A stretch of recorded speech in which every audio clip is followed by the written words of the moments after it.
Amén. Quiero compartir las escrituras en la carta de Romanos 3:23, Romanos 3:23, hasta el versículo 31, ¿ya? Hoy día vamos a ver un poquito de doctrina, que es importante, ver doctrina y ver fundamento. Amén.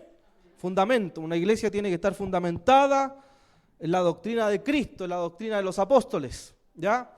Así que vamos a hablar hoy día, el tema se llama la obra de la salvación, ¿ya? La obra de la salvación. ¿Por qué? Porque nos sentamos a su mesa.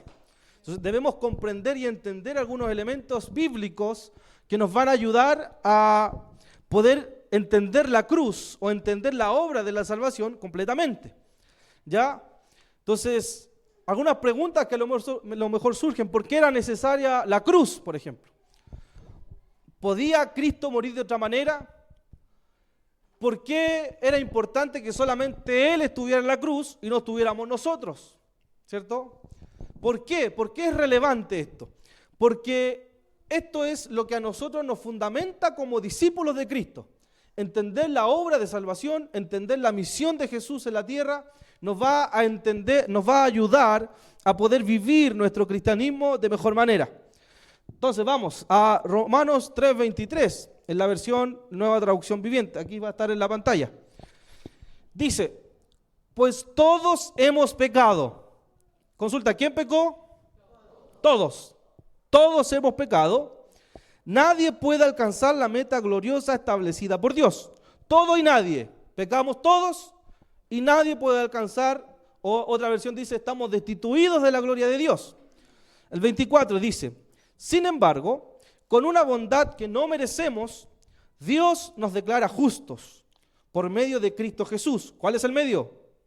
Cristo Jesús, quien nos liberó del castigo de nuestros pecados. El 25, pues Dios ofreció a Jesús como el sacrificio por el pecado. Las personas son declaradas justas a los ojos de Dios cuando creen que Jesús sacrificó su vida al derramar su sangre.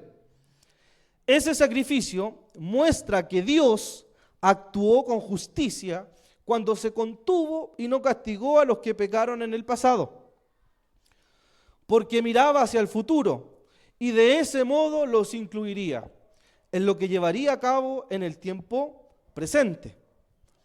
Dios hizo todo eso para demostrar su justicia, porque Él mismo es justo e imparcial y declara a los pecadores justos a sus ojos cuando ellos, ¿cómo dice? Creen en Jesús, ¿cierto? Creen en Jesús. El 27. ¿Podemos entonces, dice Pablo, jactarnos de haber hecho algo para que Dios nos acepte? ¿Podemos gloriarnos de algo, cierto? No, porque nuestra libertad de culpa y cargo no se basa en la obediencia a la ley, está basada en la fe. Así que somos declarados justos a los ojos de Dios por medio de la fe y no por obedecer la ley. Después de todo, ¿acaso Dios es solo el Dios de los judíos? ¿No es también el Dios de los gentiles? Claro que sí. Hay solo un Dios y Él declara justos a judíos y gentiles, únicamente, nuevamente, por medio de la fe. Entonces, si hacemos énfasis en la fe, ¿eso significa que podemos olvidarnos de la ley? Por supuesto que no, dice Pablo. De hecho, solo cuando tenemos fe, cumplimos verdaderamente la ley. ¿Ya? Hay algunos términos que son interesantes que habla el apóstol Pablo acá. ¿Ya? Cuando nosotros vemos el caos de la humanidad hoy día y antes que viniera Jesús, la humanidad estaba en completo caos, ¿cierto? El hombre, o sea, Dios hablaba a través de sus profetas, pero después que ya parten los profetas, con Malaquías, ¿cierto? Hay años que son de silencio. De silencio no es que Dios no haya hablado, significa que no hubieron escritos canónicos, ¿cierto? No hubieron escritos en ese tiempo, solamente algunos que se llaman, ¿cierto? Apócrifos. Entonces, Dios estaba mirando la humanidad con completo caos. No había solución, era un desastre. Por lo tanto, al haber este desastre, se necesitaba un Salvador, se necesitaba un Redentor. ¿Se dan cuenta? Entonces, está el mundo en caos, está el mundo en tragedia, por lo tanto, era necesario que viniera un Redentor. ¿Ya? Cuando nosotros miramos las Escrituras, nos damos cuenta de una historia que es muy similar. ¿Han escuchado de Ruth y Noemí?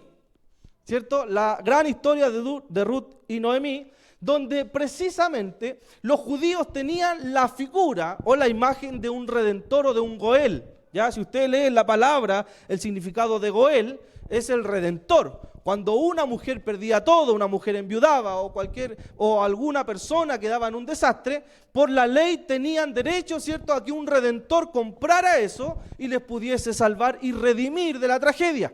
Eso es la figura del redentor. Entonces, la figura del redentor, los judíos la entendían, la comprendían, porque estaba en la ley.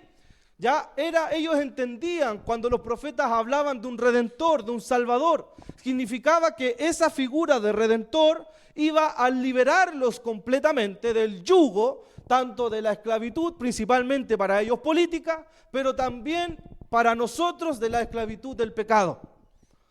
Entonces necesitábamos un redentor. No había forma de poder salvarnos. Usted y yo no teníamos los méritos para salvarnos. Dice Pablo, ¿acaso por la ley nosotros somos justificados? Por supuesto que no. ¿Cómo somos justificados? A través de la fe. Por lo tanto, la historia de Ruth y Noemí a nosotros nos interesa porque nos declara esta figura del Redentor, ¿cierto? Esta figura de aquel Salvador que tenía que venir y ayudar a estas mujeres. Ahora, la salvación es un regalo. ¿Amén? ¿Lo cree usted? La salvación es un regalo. Usted no tiene que comprar salvación. De hecho, hace poco, ayer me parece, celebramos los años, ¿cierto?, de la Iglesia Evangélica, conmemorando precisamente un acto de Martín Lutero, ¿cierto?, cuando clavó las tesis, donde él decía, el justo por la fe vivirá. Él leyó ese pasaje, el justo por la fe vivirá, y se le abrió el entendimiento, se le abrió la mente, porque la salvación se vendía. La salvación usted tenía que comprarla con dinero, ¿ya? O tenía que hacer trueques para obtener la salvación. Lastimosamente hoy día a lo mejor muchos todavía venden la salvación, pero cuando nosotros vemos la salvación en las Escrituras, la salvación es un regalo. No hay requisitos para que usted sea salvo. El único requisito es que usted tenga fe en Jesucristo el Señor. Ese es el requisito. Pero la salvación está ahí para usted, para que usted la pueda tomar. Ahora, ¿cómo puede la obra de la salvación cambiar nuestra vida? ¿Cómo puede la obra de la salvación ayudarnos en nuestra relación con el Señor? Entonces, cuando consideramos este interrogante, vamos a ver algunos elementos que eran necesarios para la obra de la salvación. Usted hoy día, la idea es que pueda aprender también que hay conceptos que son importantes que usted pueda manejar. En primer lugar, la necesidad de la expiación. La necesidad de la expiación. En primer lugar, la necesidad de la expiación. ¿Por qué era necesaria la expiación? Yo les voy a explicar más adelante lo que es la expiación. Miren, el 21, Romanos 3, 21.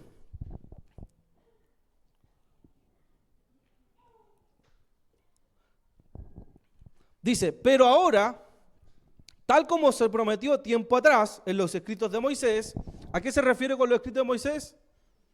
La ley, ¿cierto? A los escritos de Moisés, la ley, y de los profetas, Dios nos ha mostrado cómo podemos ser justos ante Él sin cumplir con las exigencias de la ley. El 22, Dios nos hace justos a sus ojos cuando ponemos nuestra fe en Jesucristo. Y eso es verdad para todo el que crea, sea quien fuere.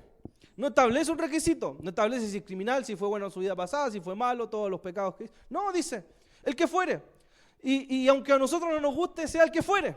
Si el peor criminal de la historia se convierte, ¿cierto?, y viene a Cristo, obtiene la salvación.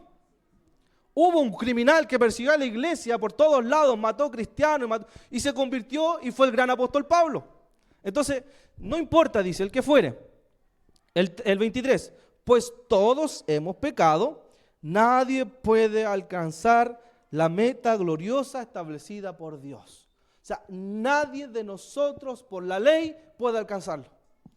¿Ya? En primer lugar es interesante ver algo, porque Moisés y los profetas son solamente sombra y figura, ¿cierto?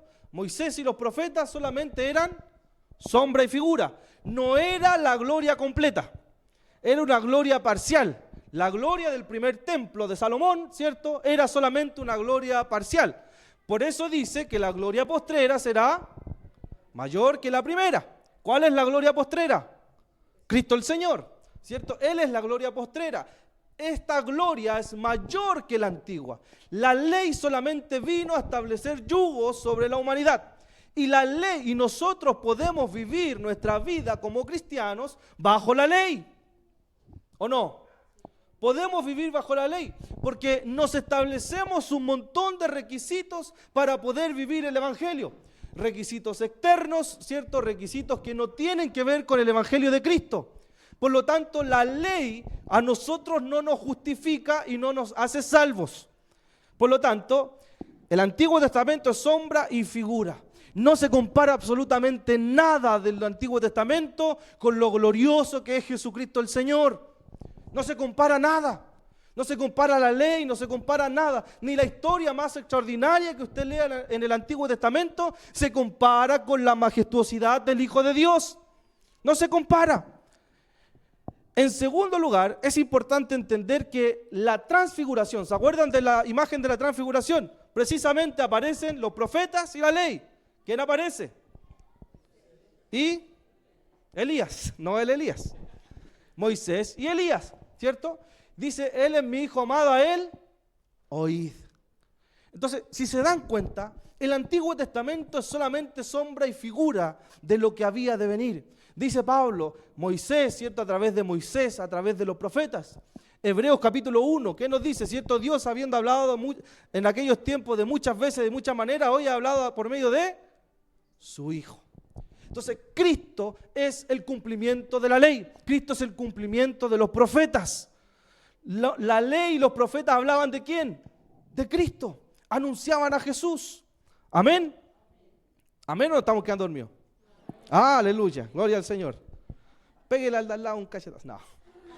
No se aproveche. Ya, el versículo 23 nos relata una verdad completamente desoladora, hermanos. Pablo siempre nos sitúa como lo peor, yo digo Pablo, siempre nos manda al suelo y después como que nos levanta un poquito.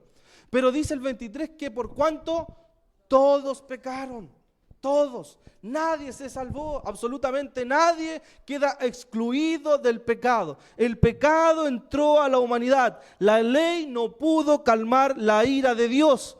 Dios era un Dios airado con la humanidad. Nosotros éramos enemigos de Dios.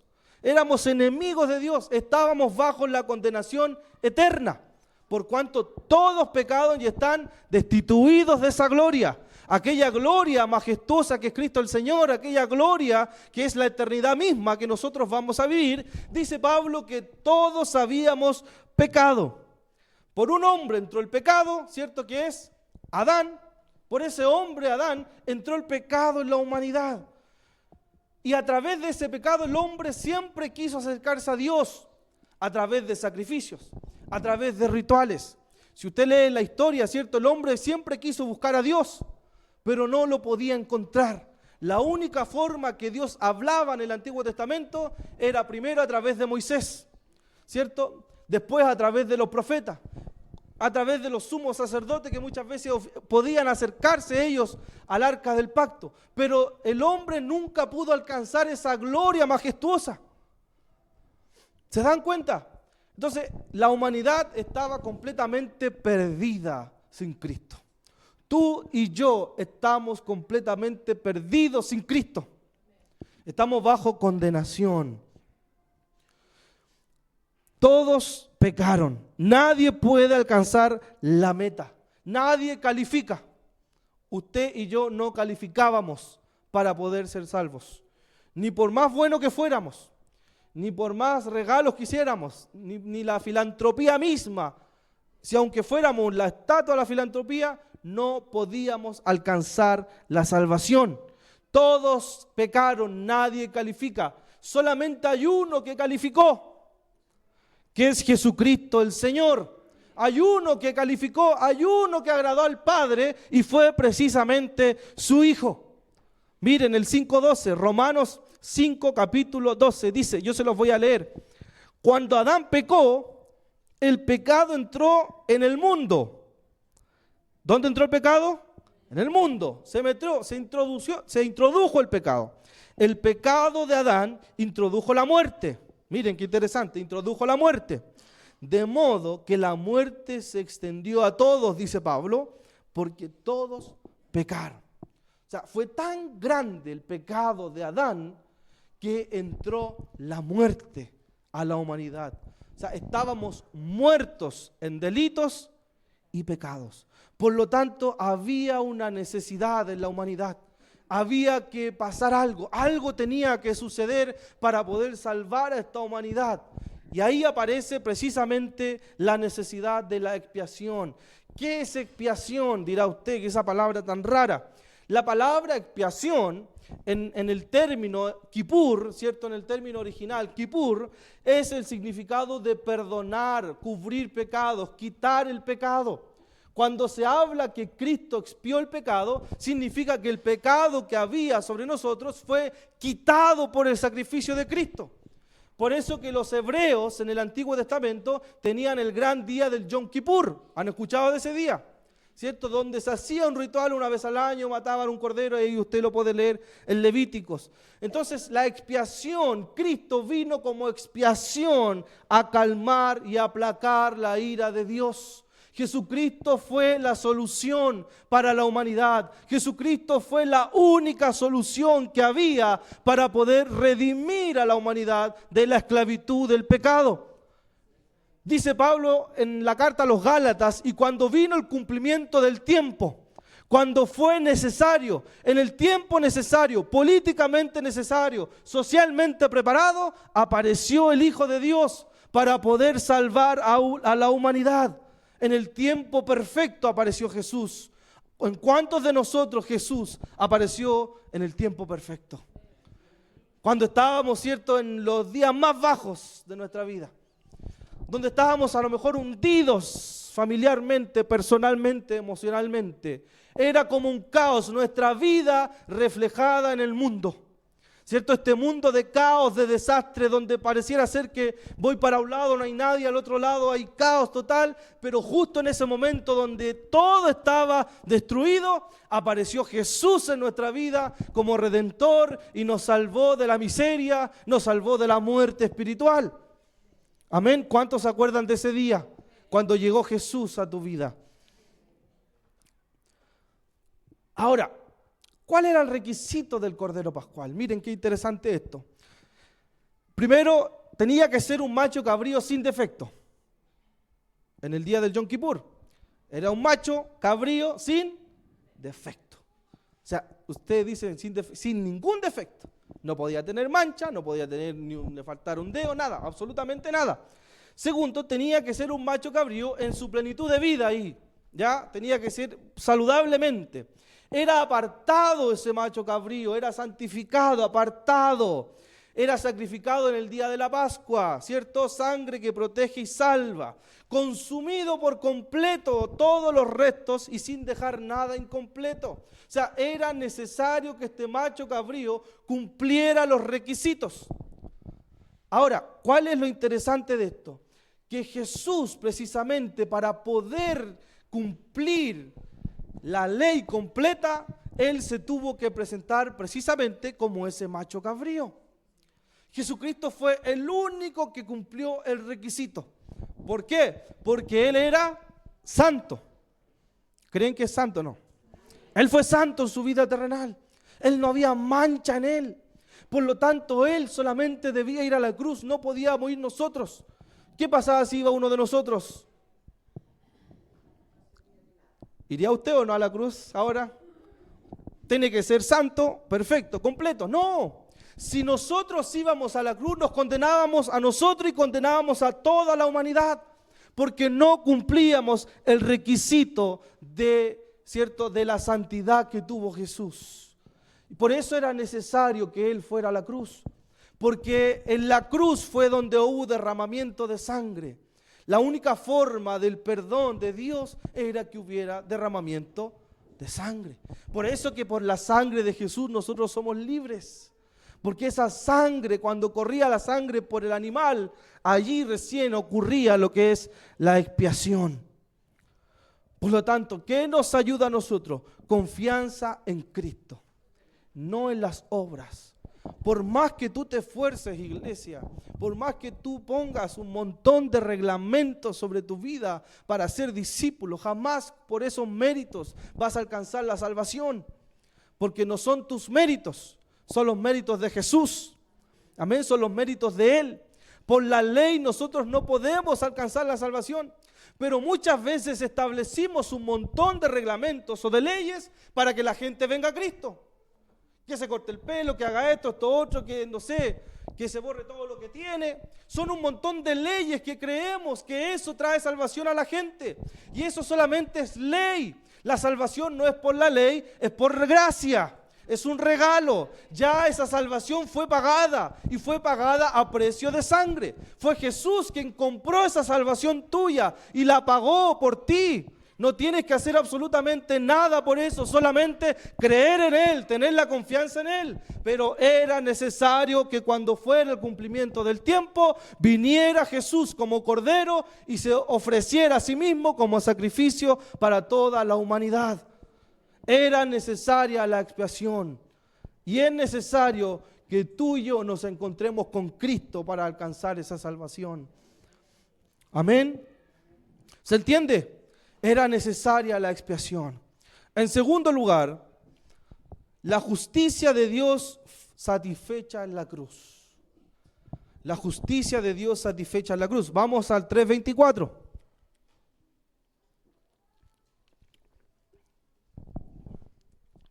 Dice, el 23, ¿se acuerdan el contexto inmediato? ¿Por cuánto? Todos pecaron, ¿cierto? Todos. Ese es el contexto, de eso viene hablando Pablo. Sin embargo, mira, aquí Pablo nos levanta un poquito la moral, ¿ya? Dice, sin embargo, con una bondad que no merecemos, que me gusta esa palabra, una bondad que no merecemos, algo que usted y yo no merecemos. O sea, cuando se nos suban de repente los humos por arriba, esto no lo merecíamos nosotros. Esto es por gracia. Amén. El atributo de Dios en la salvación es el amor. Él por amor envió a su Hijo. Él por amor, ¿cierto?, fue a la cruz del Calvario. Ese es el atributo de Dios en la salvación, el amor y la misericordia. Amén. Sin embargo, con una bondad que no merecemos, Dios nos declara, ¿cómo dice?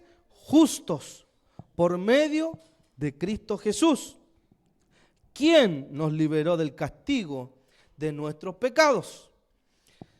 Dios ofreció a Jesús. ¿Cuál es la palabra? Ofreció a Jesús. Él ofreció a Jesús. Pablo en otro lado dice que Jesús se ofreció a sí mismo. Pero vemos que los tres componentes de la Trinidad están en la obra de la salvación. ¿Ya? Se ofreció a Jesús como sacrificio por el pecado. Era un sacrificio. Tenía que ofrecerse como sacrificio. A Jesús no lo podían matar ni a filo de espada ni con un arma. Él tenía que él mismo ir como sacrificio. Porque si no iba como sacrificio, tampoco había expiación. Tenía que ir él a la cruz como sacrificio, ofrecerse él a ir, aceptar la voluntad del Padre. Por eso Jesús tuvo la gran lucha en el Getsemaní, ¿se acuerdan? La gran lucha allí, si es posible de mí que pase esta copa. Y dice un autor, un evangelista, que sus lágrimas eran gotas de sangre, decía. Fue tanto el clamor. De hecho hay una palabra por ahí que se llama la noche más oscura de él, y fue la noche más oscura de Jesús, cuando batalló. Ahí nosotros teníamos que estar clamando con Jesús, porque si no iba a la cruz, hermanos, estábamos condenados. Pero él, a pesar de todo el dolor que significaría para él, él igual decidió ir a la cruz, por amor a nosotros, pero principalmente por obediencia al Padre. Jesús sabía a lo que venía. Amén. Dios ofreció a Jesús como el sacrificio por el pecado. El 25. Las personas son declaradas justas a los ojos de Dios cuando creen que Jesús sacrificó su vida al derramar su sangre. Ese sacrificio muestra que Dios actuó ¿cómo? Con justicia, cuando se contuvo y no castigó a los que pecaron en el pasado. O sea, no obstante, el regalo que nosotros recibimos de la salvación, que solamente el requisito es creer en Jesús, ¿cierto? También somos cambiados de posición. Escuche esto, usted antes de que Cristo viniera, usted estaba como culpable, usted estaba como imputado, como culpable. Había una condenación sobre ti, sobre tu vida. No voy a preguntar cuántos han estado como culpables, pero muchos de nosotros antes, ¿cierto?, de acercarnos a Jesús, estábamos condenados a una muerte eterna. Sin embargo, el sacrificio de Jesús lo que hace es que nos cambia de posición. Desde condenado nos traspasa y nos declara justos. ¿Cierto? Nosotros somos justos. Eso también es un regalo de la obra de la salvación. Usted ha sido justificado, usted ha sido cambiado de posición. ¿No le da gracias al Señor por eso? Amén, porque usted era culpable. Estaban todos los cargos contra usted. La condenación eterna estaba ahí. Usted estaba sentado, no donde JC, acá, ¿cierto? Como culpable, condenado. Y estaban todos los cargos y todo indicaba que usted iba a ir a la cárcel. Todo indicaba. Tenía el peor abogado del mundo, ¿cierto? En ese momento, el diablo. Él decía, usted se va a ir a la cárcel de la condenación. Hasta que se presenta Jesús como ese extraordinario abogado y se presenta y nos defiende y nos presenta como justos ante el Padre.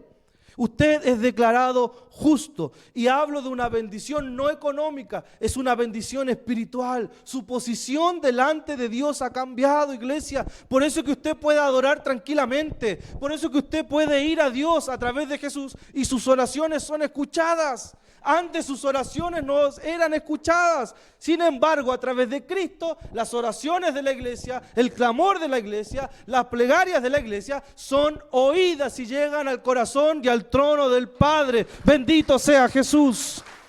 Amén. Esto es glorioso, hermanos, porque éramos culpables. No había forma de salir de ahí. No había forma, por más que nosotros quisiéramos cumplir todos los requisitos, las más de 900 leyes que tenían los judíos, no podíamos, no había forma, no eran nuestros méritos. El versículo 24 nos relata y detalla que la salvación y el sacrificio de Cristo es algo que no merecíamos. No merecíamos, es un regalo de parte de Dios.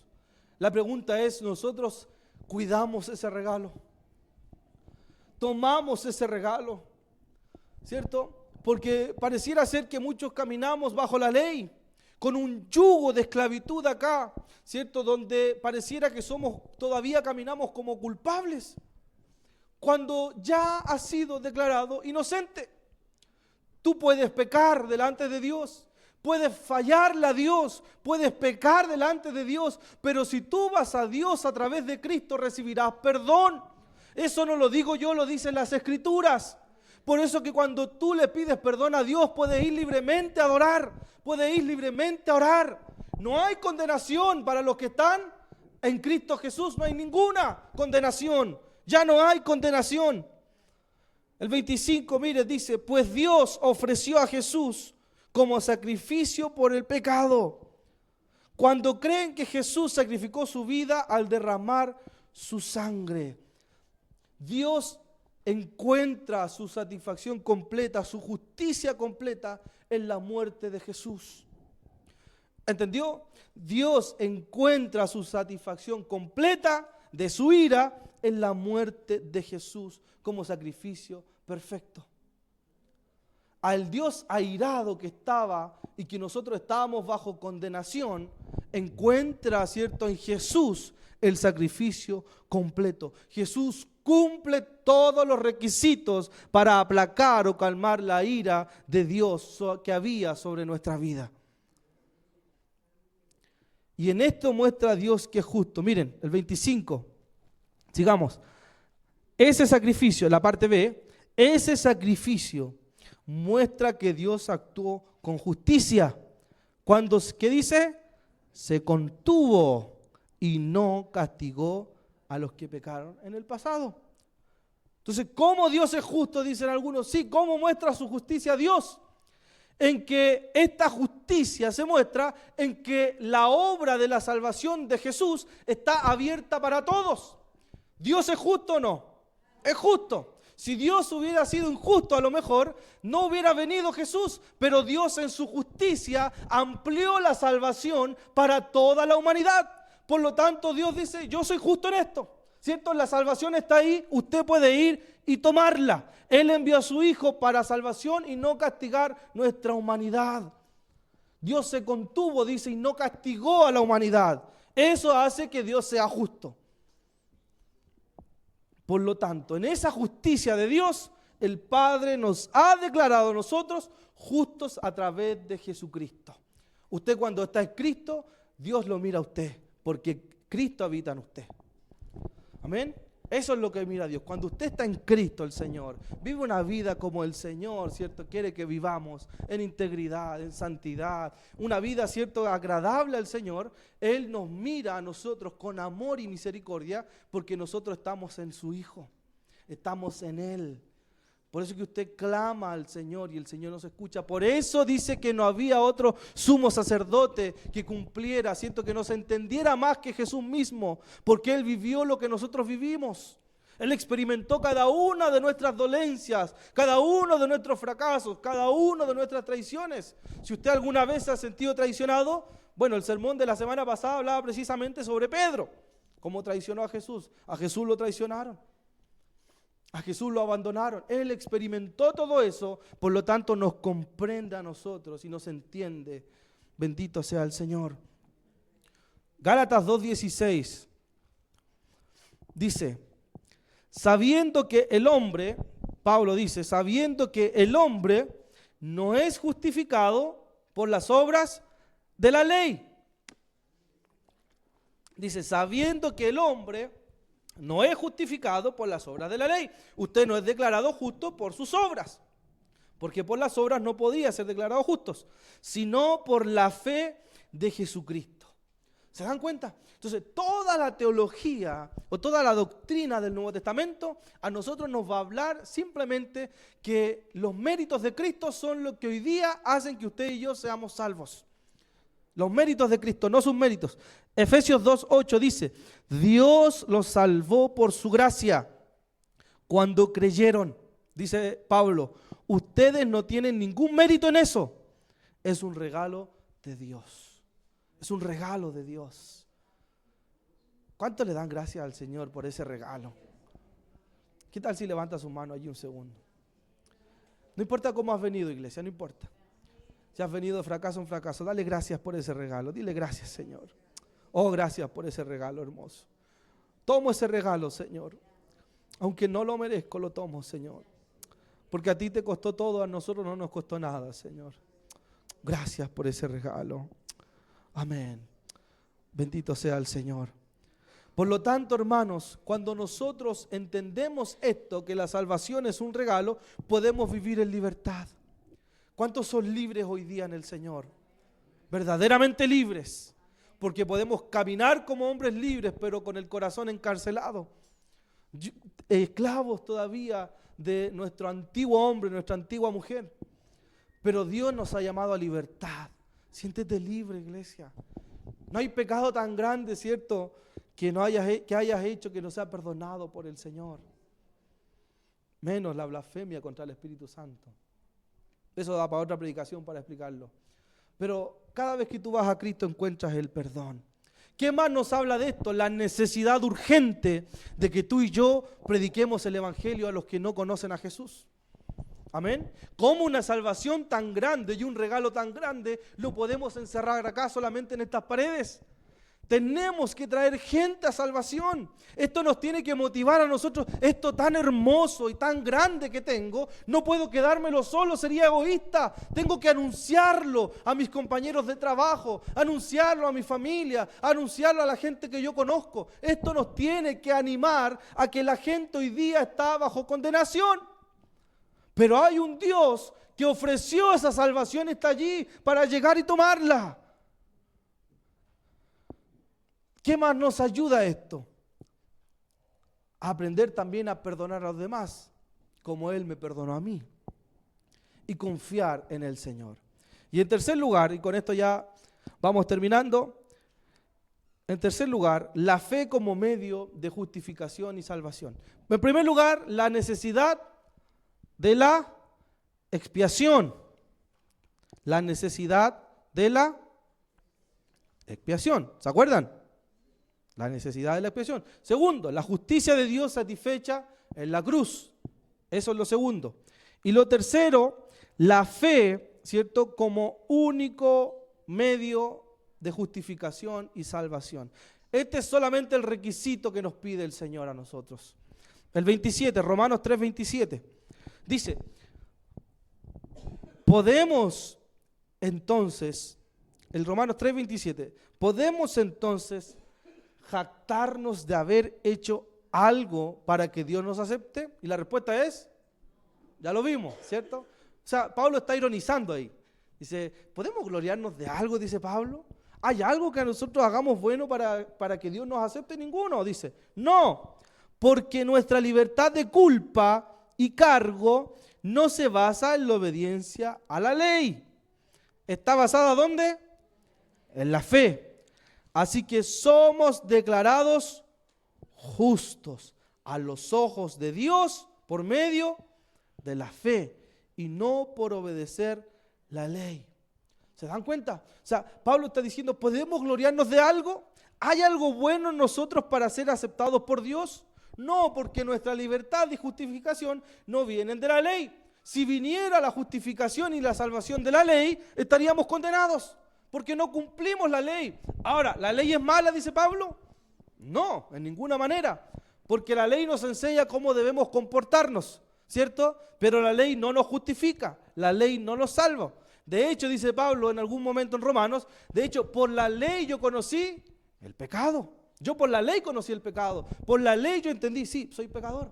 Entonces, nosotros somos salvos y recibimos este regalo solamente por la fe.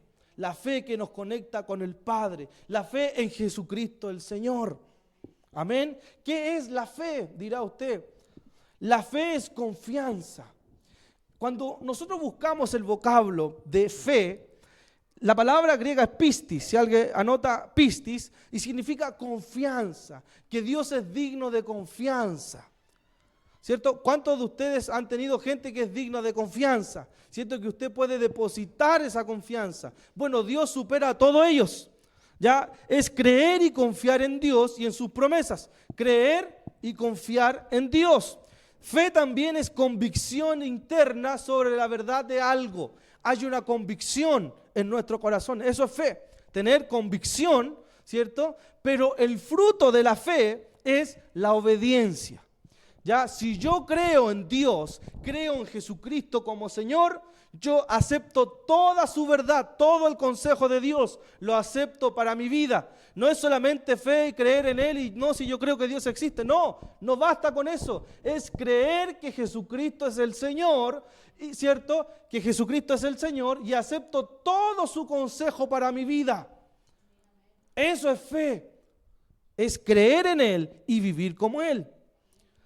Agustín de Hipona, el gran teólogo africano, dice, la fe es creer lo que no vemos y la recompensa de esta fe es ver lo que creemos. Es ver lo que creemos.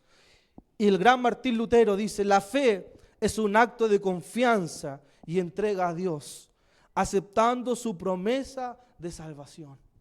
Es un acto, es creer. Miren lo que voy a decir y no me condene por esto, por favor. Es más que repetir una oración, hermanos. Es mucho más que repetir una oración. Es creer en todo lo que Él ha declarado y vivir en obediencia a Él. Eso es fe. Es creer en Él. Yo acepto a Jesús con mi vida y vivo. Quiero vivir, aceptar esa promesa de salvación y vivir como Él quiere que yo viva. Dios quiere lo mejor para nosotros. Dios quiere que seamos salvos y que la humanidad se salve. Y si no ha venido todavía, es porque todavía hay mucha gente que necesita escuchar el mensaje de salvación. Amén. Y para terminar, la obra de salvación es un regalo inmerecido. Amén. Es un regalo inmerecido, donde nuestra justificación es un acto de amor divino. O sea, todo esto que yo les he hablado hoy día se resume en amor de parte de Dios. A través de la expiación, Dios nos ha declarado justo mediante la fe a vivir una vida en obediencia y transformación. Aquellos que han creído en Cristo han nacido de nuevo. ¿Cuántos nacidos de nuevo están aquí? Han nacido de nuevo, han experimentado ese nuevo nacimiento. Amén. ¿Qué tal si nos ponemos de pie un segundo?